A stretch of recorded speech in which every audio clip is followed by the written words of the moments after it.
Our country is being poisoned from within by the drugs and by all of the other crime that's taking place.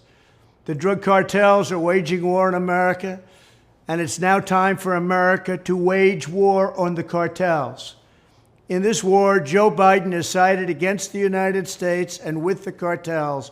They are making more money than they've ever made before, times 10.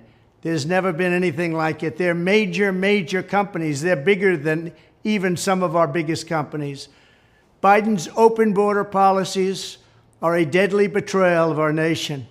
When I am president, it will be the policy of the United States to take down the cartels, just as we took down ISIS and the ISIS caliphate, and just as, unlike the situation we're in today, we had a very, very strong border, the strongest border, in fact, in the history of our country, and drugs were at a low of 45 years. There's been nothing like what we did just 2 years ago.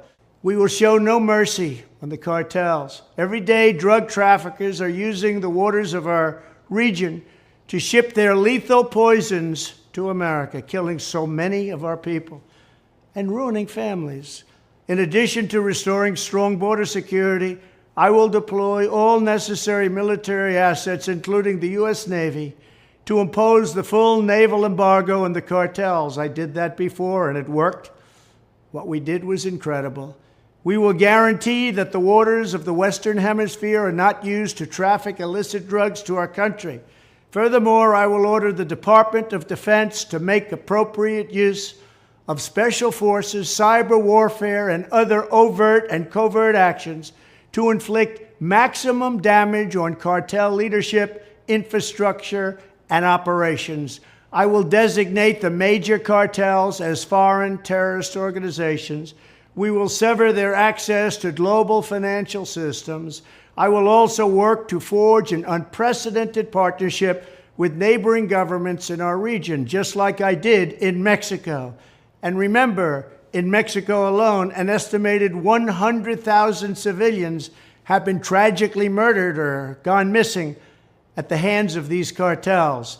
The Mexican government, run by a very fine man, the president, is really working hard, but it's not working out. These cartels are vicious and they're violent, and they have Mexico for now stymied. Well, we have to help Mexico, and we have to stymie the cartels. Either we will get the full cooperation of other governments to stop this menace, or we will expose every bribe, every kickback, every payoff, and every bit of corruption that is allowing the cartels to preserve their brutal reign, and it is indeed brutal. Finally, as I have said before, I will ask Congress to pass legislation ensuring that drug smugglers and human traffickers receive the death penalty. The drug cartels and their allies in the Biden administration have the blood of countless millions on their hands. Millions and millions of families and people are being destroyed. When I'm back in the White House, the drug kingpins and vicious traffickers will never sleep soundly again. We did it once, and we did it better than anybody else. There's never been a better border than we had just 2 years ago. It was strong, it was powerful, and it was respected all over the world. And now we're laughed at all over the world. And we're not going to let that happen much longer. We have to take over, we have to be tough, we have to be smart, we have to be fair. But if we don't do something immediately, our country is gone.